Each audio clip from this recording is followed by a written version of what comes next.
درود به شما بینندگان عزیز. در استودیو برنامه نوبتی احساس، افکار و رفتار.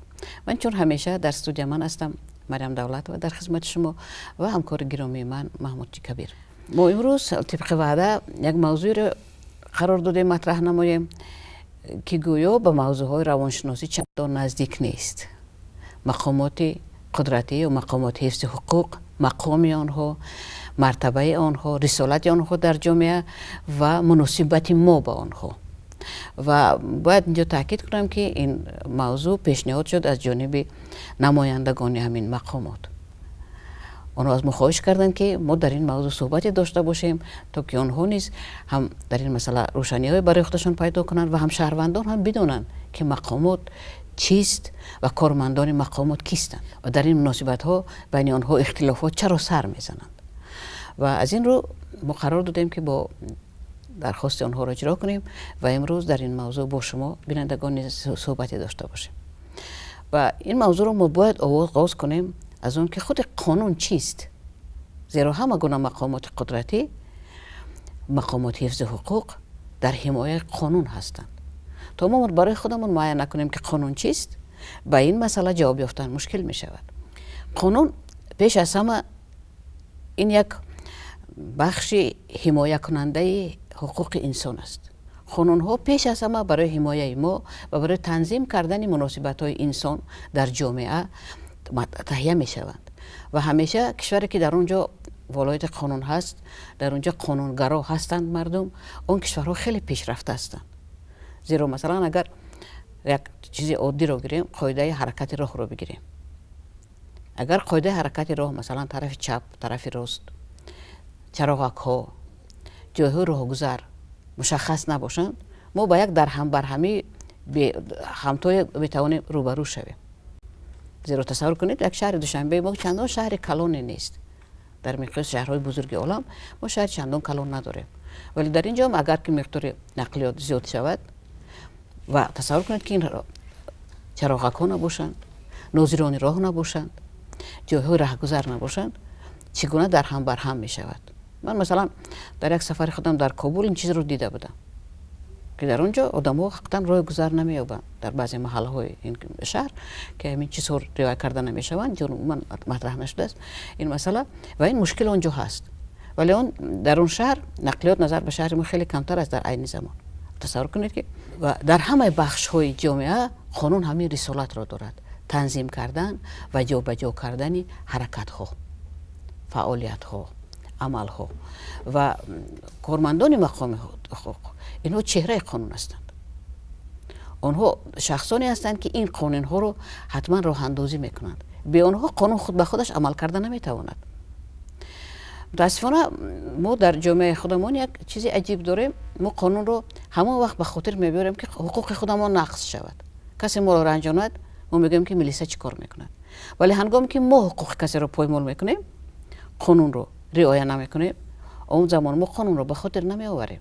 برای ما مثلا گذشتن راه در چراغک سرخ، دویده گذشتن از جایی که ممکن نیست، مثلا زیر کردن گازون ها که از روی قاعده اونها باید پخش کرده نشوند و غیره و کذا که این مثال های خرد هستند، کار بسیار عادی است. برای ما مثلا هنگامی که کودک تولد میشد، حالت هایی که به کودک تا مکتب رویش شهادت نامه تولدش نمیگیرند در جامعه ما یک کار معمولی است. وقتی کودک باید مکتب خوان شود، بعد پدر و مادر یک بار سررسمی میشوند و میروند برای گرفتن شهادت نامه. تا اون وقت این کودک تولد شده 7 سال همچون شهروند تاجیکستان در روی خطا نیست و حقوق این کودک از جانب پدر و مادر خودش پایمال کرده می شود و این گونه حالت ها خیلی زیاد هستند. و هنگامی که یک نفر اومده به ما درباره قانون در این مورد سخن میکند، معمولا ما میرنجیم، میگیم که وای اومد و کیف منو پراند، حتی درباره قانون و حقوق هم سخن نمیکنیم. درست است این مسئله. خیلی که قید کردید، ما میخواهیم که امروز در این موضوع گپ زنیم که یکی از مناسبت‌های بزرگی انسان است و این مناسبت او با جمعیت است، مناسبت او با اطرافیانش است. ما اگر بعضی قانون‌های باطنی خود گیریم و گوییم که این یا اون قانون‌های روانی هستند، قانون‌های فیزیولوژی هستند، قانون‌های گوییم که فیزیکی هستند و در برابر این یک قانونی است که آن قانونی اجتماعی است، قانونی است که آن را مردم دولت قبول میکنند، آن را به شکل یگان فرمانی میبرد، به شکل یگان سرقانونی میکنند چنانکه که در تاجیکستان ما هست و هر یک سیستم باز در جمعیت قانون و قاعده های خود را دارد. برای همین امروز ما میخواهیم که به شعور مردم شریف تاجیکستان باز یادآور شویم که رعایت قانون سبب پیشروی دولت، خلق و ملت و هر یک شخص جداگانه جمهوری تاجیکستان است. در حالتی که آدم این قانون ها را رعایت می کند، او از طرفی گوییم که حیات خود، از طرف دیگران کسانی که می توانند به زندگی مشکلات بیارند می تواند که حفظ باشد و می تواند که در برابر این در زندگی خود، در حیات خود، در آن کسانی که به او نزدیکند این چیزها هم راه اندازی سازد که امنیت آنها را، رشد آنها را در آینده تامین کند. برای همین رعایت قانون نه تنها برای خود انسان است بلکه باز برای نزدیکان او، برای عائله او، برای ملت او است که ما در برابر دیگر خلق هم توانیم که هستی خود را حفظ کنیم و آن را رشد بدهیم. اولین قانون هایی که ما میبینیم در هستی عالم زنده، این البته قانون های یک گروهی حیوانات هست که آنها قانون های خودشان ندارند، ولی میبینیم که در آن قانون ها یک سختگیری، یک مناسبت حیوانانه و جزای آنها هم سخت و بیرحمانه که هست. ما برای آنها رو قانون های حیوانانه میگوییم و قانون های البته عالمی انسانی هستند که آنها البته به نظر میگیرند بسیار نازکه های طرف های عقلی، طرف های احساسی، طرف های دیگری که روانی انسان را و البته فرق میکنند از قانون های که وحشی، عالمی وحوش. ما میگیریم مثلا سالهای نزدیکی دست کشیدن از حکم قتل، یکی از سببهاش همین است که انسان که هست حقوق ندارد که حیات یک کس رو برهم زند. چون که انسان البته قسمی از حتی در یک جایگی، حتی بانومی جامعه، بله، برای قتل یک نفر این بخیر رسالت خداوند است، رسالت بنده البته است. برای همین جمعیت ما این رو قبول کرد، دولت ما این رو قبول کرد و در برابر این که تاجیکستان ما رشد یافت در این مدت 25 سال بسیار مثلا مستحکم شوی ساختارها بودن، اقتصادیات، گوییم که صنعت، علم و حالا در زینه آمده است که اجتماعی، یعنی دولت اجتماعی که هست، ما انا همین اجتماعیات مردم را تامین کردنمون لازم است و یکی از این رسالت ها این است که مردم حقوق خودشان را بشناسند و بدانند که مقامات های قدرتی وظیفه اساسی آنها انا همین حقوق آنها را نگاه داشتن، حقوق آنها را در جامعه گوییم که در یک چارچوبه معین اداره کردن و امنیت مردم، زندگی مردم تامین کردن است. و امروز این چیزا مردم دانستنشان در کار که در سیمای کارمندان حزب حقوق باید همین چیز را ببینن، حفظ کننده حقوق آنها. بله، وقتی که ما درباره قانون گپ میزنیم البته دو چیز است. از یک طرف قانون است که حقوق ما رو حمایت میکند، از طرف دیگر خود شهروند است که حقوقش رو باید بداند. ما هنوز در کشور زندگی نمیکنیم که در هر یک عائله ادوکات شخصی باشد. پس ما باید تا جای قانون ها رو خودمون بیاموزیم و حقوق خودمون رو، حقوق شهروندی خودمون رو بدونیم. مثلا حقوق ما میشود که در جای کار بین کارفرما و کاردهنده، و حقوق ما مثلا در کوچه هنگام حرکت راه، حقوق راننده است، حقوق راهگذر است که ناظر راه اینها رو نظارت میکند. حقوق ما مثلا هنگامی که به دکتر میرویم برای استفاده بردن خدمات هایی که جامعه به ما پیشنهاد میکند و ما برای آن حق میدهیم. مثلا اندازهایی که ما میسپاریم، مثلا انداز 25 فایزی که ما به جامعه میسپاریم، این انداز همون اندازی است که در موردهای ضروری دولت به ما بعضی خدمات‌های رایگان یا ارزان پیشنهاد میکند و اینها هم حقوق هستند و بین همه عملی ما، هر یک عملی ما باید در خاطر داشته باشیم که یک عمل شرطنامه‌ای است بین ما و دکتر، بین ما و معلم، بین ما و ناظر راه. زیرا این آدمانی هستند که از بودجه دولت معاش میگیرند، یعنی آنها از حساب معاش ما معاش میگیرند و این چی معنی دارد؟ اگر من حقوق خودم را دانم، من به یگان نفر اینها امکان نمیدهم که آن حقوق را پایمال کنند. حقوق دانستن چی است؟ شما قانون ها رو میدونید، مثلا چیز اصلا عادی اگر باز هم برگردیم به قاعده راه رو قریب که همه میدونند، در مکتب میانه اومده خبر میدهند، بسیار چیز ساده هستند. در چراغک سرخ نگذر، از جای راه گذر، برای راهگذران، برای رانندگان در چراغک سرخ باز ایستو و راهگذر راه بده و در کدام مورد مثلا هنگام گردش راه دادنش لازم با سرعت کدام در داخل کدام منطقه حرکت کردنش ممکن، در داخل شهر مثلا سرعت راه چقدر است، حرکت ماشین باید چقدر باشد، بیرون از شهر حرکت چقدر است، در محله که مثلا کودکان زندگی میکنن اونجا مکتب ها هستن، اشاره های مخصوص هستن که اینجا باید سرعت حرکت چقدر باشد و این چیزهای بسیار عادی هستند. اینها رو رعایت کردن چندان مشکل نیست، ولی اگر که حالتایی می شود که بعضا مثلا بحث از هم زیادی که پیش نظر ما می آید، ما هر روز اون رو می بینیم، بحث بین رانندگان و ناظران راه است. ناظران راه به راهگذران کمتر اهمیت میدن، هرچند ما راهگذران در ویران کردن قاعده ها خیلی فعال هستیم، زیرا ما قاعده را رعایت کردنش رو دوست نمیداریم. برای ما قاعده رو ویران کردن یک در خودمون یک جسارتی میکنیم، من نمیدونم یک چیزی هست در ضمیرمون. شاید این از اون باشد که زمانهای زیاد در با ما قانون ها از بالا از جایهای می اومدن که ما دربارشون تصورات نداشتیم. مثلا در دوره که ما در اتحاد شوروی زندگی میکردیم، قانون ها در مسکو مطرح میشدن و با پایان فرو آورده میشدن. با در نظر داشتی و بی در نظر داشتی طلبات ما، اینش مهم نبود و اون رو از خود کردن رعایت کردن بسیار مشکل بود. این با اون مانند بود که ما رو به کار مجبور میکنند. کشورهایی که مثلا در انگلیا و کشورهای اروپایی اومد، در اونجا قانون ها از پایان زمان با خون این قانون ها رو مردم پیشنهاد کردند و آنها قبول شدند و در اونجا این چیز خیلی عادی است. مثلا اگر چراغک سرخ باشد در کوچه، اگر ماشین هم اصلا نباشد، راهگذر اونجا میایستد انتظار میشود تا چراغک سبز شود، هرچند مقصد از سرخی و سبزی چراغک همون حمایه راهگذر است. از زیرا که خیلی که شادروان ملیسای ما نوروف میگفتن که راهگذر ملیسا ماشین رو نمیزند، ماشین راهگذر رو میزند، برای احتیاط شوید. در واقع این برای حفظ جان راهگذر است، زیرا تصور کنید یک ماشین چند تونه‌ای با یک آدمی که همگی 70 کیلوگرم وزن دارد وقتی برخورد میکنند، این برخورد خانه‌ها به ضرر انسان است.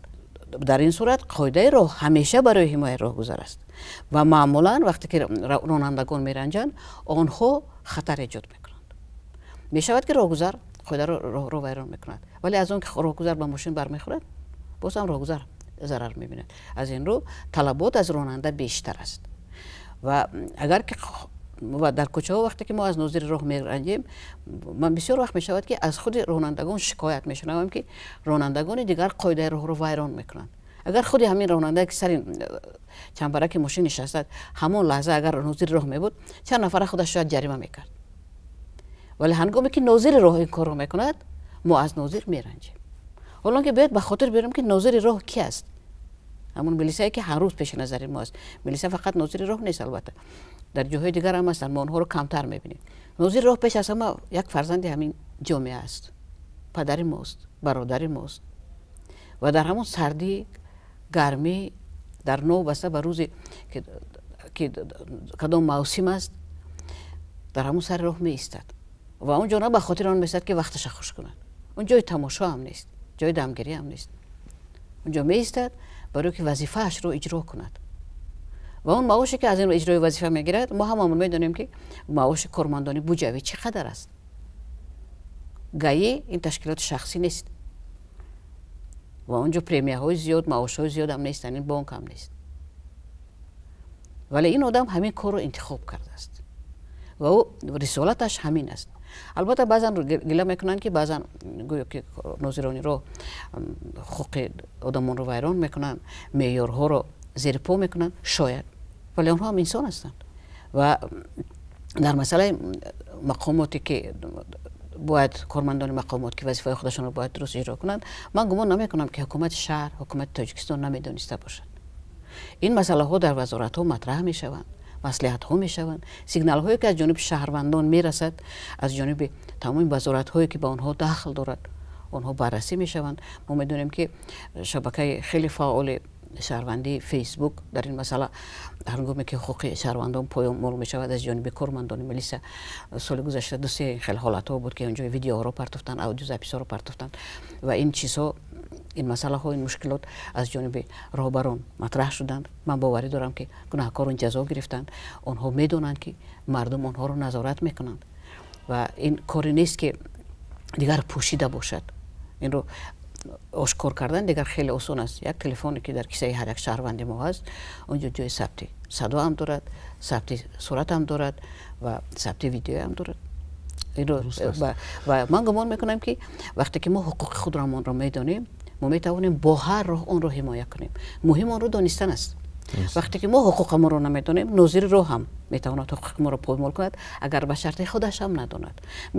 میشود در بین کارمندان هم که حالتایی که آنها هم شاید چیزی رو نمیدانند، ولی آنها هم آدمان قطاری هستند و آنها هم قدم به قدم رشد میکنند و من بازم میگم که وقتی که چنین حالت‌ها رو میدهند، شهروند فعال، شهروندی که حقوقش رو میداند، شهروندی که میداند که در کشور حقوق بنیاد زندگی کرده ایستاده است، او به این در این حالت چیکار کردنش رو باید داند. یا با اون آدم میفهماند، اون هم آدم زنده است، شما با زبان مادرتون صحبت کنید، با او فهمونید که مثلا رفیق من نمیدونم از روی رتبهش کاپیتان است و مایور است، کسی که باشد، در فلان حالت شما حق نیستید، زیرا من یگان قاعده رو ویران نکردم. اگر که شما واقعا حق باشد، ولی اگر شما حق نباشید چی؟ اینجا دیگر جای بحث مناظره نمیماند، یا جریمه است یا اون طرز دیگری جزای مأموری است و امثال این. و از این رو من گمان میکنم که هنگامی که این مناسبت ها صورت میگیرند در جامعه بین نمایندگان مقامات و شهروندان قطاری، هر کدام اینها باید حقوق و وظیفه‌های خودشان را بسیار خوب دانند. در آن حالت بحث ها، مناظره ها و مخالفت ها زیادی که باعث اعتراض می شود سر نمیزند. البته باید یک مناسبتی که در جامعه ما هست و ما میدانیم که روز تا روز، سال تا سال مردم به همون فهمیش درک قانون و حقوق خود آمده ایستادند، چی اون از طرفی گوییم که حفظ کننده قانون باشد، چی از طرف اجرا کننده قانون باشد، چی از طرف کسی که در همون قانون زندگی میکند خوبتر است. و چرا ما این چیزها رو بگوییم؟ چون که مانند که یک انسان کسل می شود، جمعیت هم بیماری های خود را دارد و آن بیماری های جمعیت در سوسیولوژی نام، جامعه شناسی نام فن علم آموخته می شوند و در آنجا یکی از بیماری هایی که ما مثلا در انسانیت اگر بگوییم که این بیماری لیکوز است، لیکوز یعنی که خون سفید، خون حمایت کننده، خون سفید مسئولیت، ایمونیتت انسان درست راه اندازی نمی شود و همون گوییم که لیکوسیت هایی که باید آدم را حفظ کنند از میکروب و ویروس و هاکذا گیزندگان بیماری، همانها درست کار نمی کنند، وظیفه خود را درست اجرا نمی کنند و در این حالت بیماری لیکوز رخ میزند. و اگر که این چیز درست نمیشد که ما سالهای 90 تا سالهای خیلی وقتی جنگ شهروندی دیده بودیم که یک مشکلات های رخ زده بود و این مشکلات های رخ زده بوده سببش همین بودن که کسانی به گویم که ساختار قدرتی در آن وقت فعال کار میکردن که آنها هنوز بسیار قانون و قاعده های جمعیت را نمیدانستند.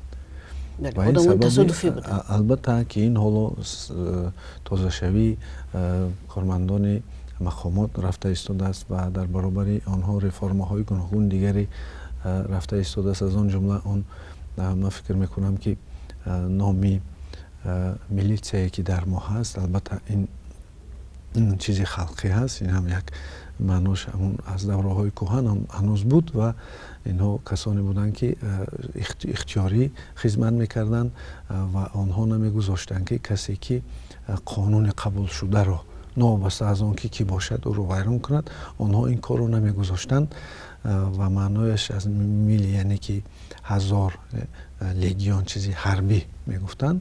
و حالا ما ببینیم که آهسته آهسته این چیز که وقتی کسبیتی آنها بلند شد، وقتی که در ساختاری میلیسه هست، گویم که مکتبی میلیسه هست، اکادمیایی میلیسه، این اون وقتی هست که این اکنون به پروفسیونالی به کسبی حرفه‌ای رفته ایستاده است و آن رو البته پلیس یعنی شهرداری و با آن عوض کردن. شاید من فکر میکنم این هم در برابر این دیده شده ایستاده است، چون که این پروفسیونالیسمی یعنی همین میلیسه رو یعنی با پلیس گذشته رو نشان میدهد. و این البته فکر میکنم که این دیگرگونی هایی که در حفظ کارمندان حزب حقوق میشد رفته ایستاده است. از آن جمله ما بعضا رفته بعضی مسئله های حتی معنوی و مسئله های روانی و مسئله های دیگری این چیزها رو، البته مسئله هایی که در آنجا هستند ما البته لکچه ها میخونیم. و اگر ما این چیز بدانیم که آهسته آهسته اگر دموکرات یکی از بهترین که ساختارهای دولتی بشری حاضر باشد، آهسته آهسته هم با آن می‌رود که بشریت یک ساختاری گویم که جمعیتی خود را، دولتی خود را با سرشت آدم مانند میکند. مثلا وظیفه مقامات قدرتی این حفظ کردن قانونیت، آن قانون‌هایی که در دولت قبول شدند و نوابسته از آن که کی این قانون‌ها را ویران میکند، بعد همون کارمندان حزب حقوق آن را حمایت کنند. و فرقیتش از ربات‌های گویم که پلیسیایی یا که ربات‌هایی که در فیلم‌های گوناگون نشان میدن، این آدم کارمند حزب حقوق این باز احساسات دارد، باز گویم که روان دارد، باز گویم که آدم زنده است و آدم زنده است. برای همین این رو اگر بس شکلی سخت گیریم و قانون باز یک چندری، یک ملایمی خودش دارد که این البته باید در بعضی حالت‌ها که خیلی مردم پیش ما میگفتن شرط قاضی تا 3 بار، یعنی تا 3 بار قاضی فقط رو یک آگاهی میداد. آگاهی میداد. و ما اگر به یاد بیاریم میلیسه یک رمزی میلیسه زمان شوروی بود در سیمای یک میلیسه قد درازی ددستوپا بود که نشان میداد که چه خیلی کودک از کوچه میگذراند، کمپیری رو از کوچه میگذراند و همه وقت تیار بود در جایی که مشکلات بود رفته کمک میکرد. و این البته چنین شده بود که با واسطه فیلم ها، با واسطه اثرها، با واسطه اشعارهای گویم که زیاییان و آن ابراز پورتریتی که در شکل میلیسه میخواستند ببینن، آن رو گفتن و در حقیقت چنین شد که میلیسه شوروی چنین شده بود. بله، میلیسه من حمایتگری من بود. و این چیز هم فکر میکنم که در سیستم کاری ما هم روز تا روز به همین چیز برده میرساند و ما بدونیم که اگر که جمعیت آدم مانند سرشتی آدم شد، پس بیماری هایی که در سرشتی آدم میشن در جمعیت شدنش ممکن است. بله.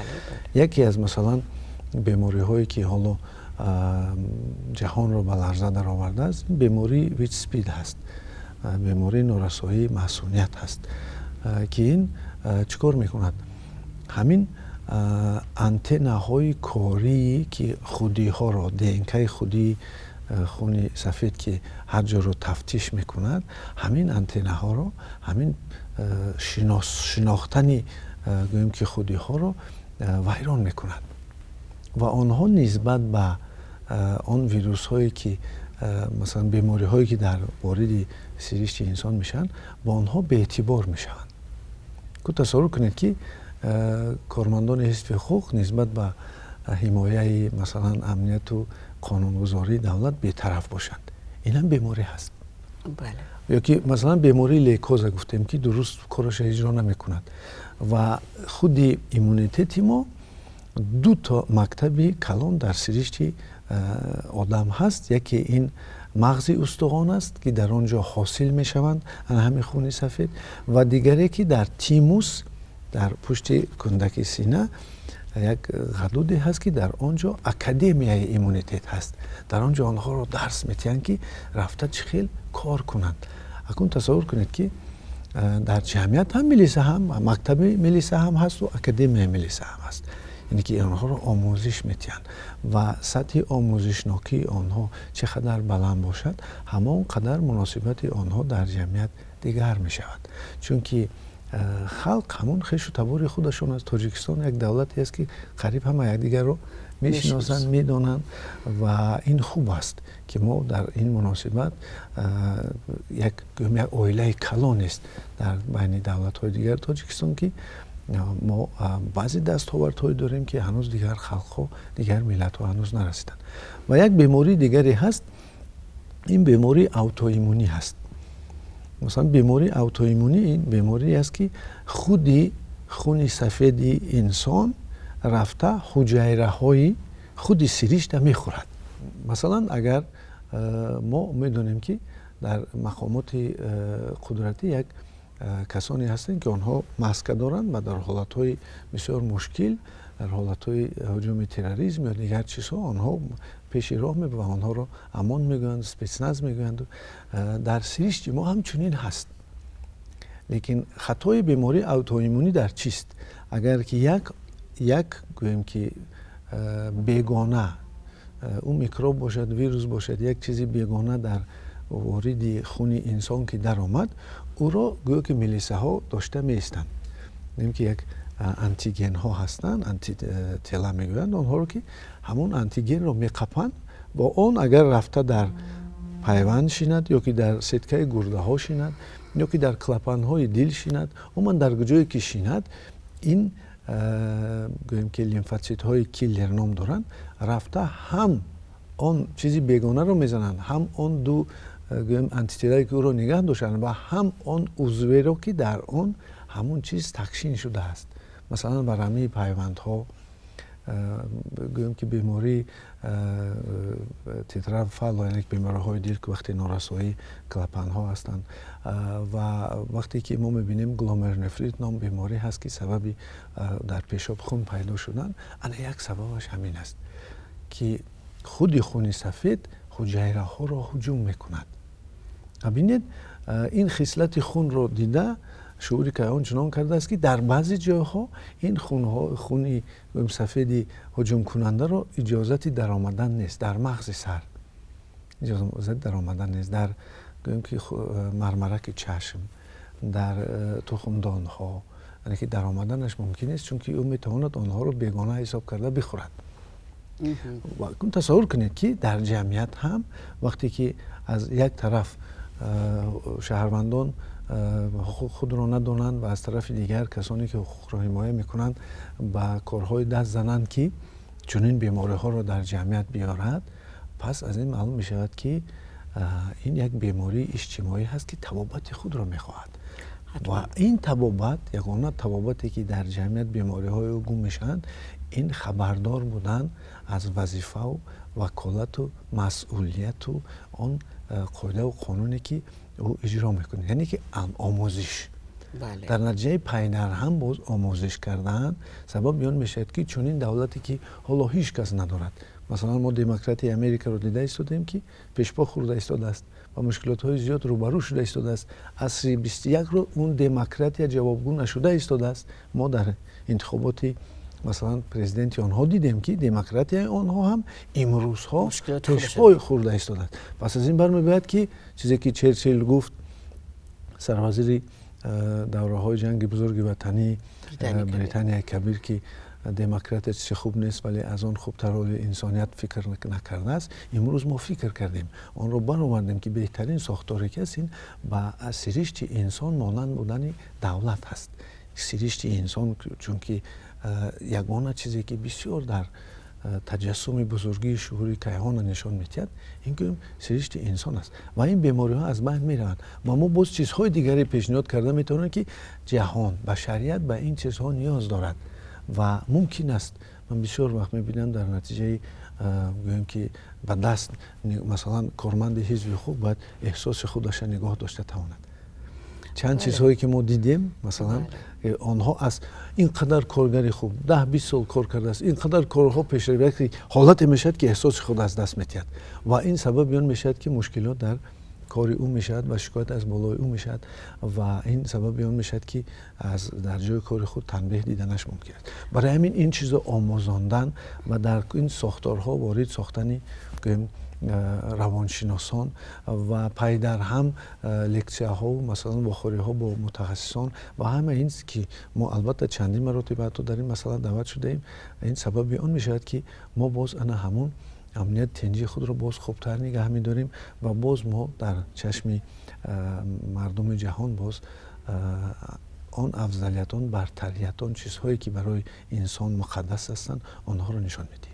واقعا وقتی که درست میگید وقتی که ما مخصوصیت کارمندان مقامات ملی سر اگر برای مثال فقط مقامات دیگر نه فقط ملی سر به خاطر بیاریم اگر بگیم آنها با کی کار میکنن آنها با قانون ویران کننده ها همیشه کار میکنن بس که آدم زنده هستن آلوده میشوند بیماری های پروفسیونالیه بله بیماری پروفسیونالی میشود واقعا و در نظر در سیمای هر کس یک قانون ویران کننده رو میبینن و حتی در سیمای اعضای عائله خودشون آنها فقط مینوس ها رو میبینن چیزهای منفی رو میبینن و همیشه کوشش میکنن که همون وظیفه خودشون رو اجرا کنن و همه را با همون خط راستی که خودشون در تصور خودشون هست همون جای کنن و این واقعا کار بسیار مشکل است و نمیدونم در مقامات ما تا چه اندازه این هست در تمام کشورهای دیگر در مقامات ملیسه در مقاماتی که با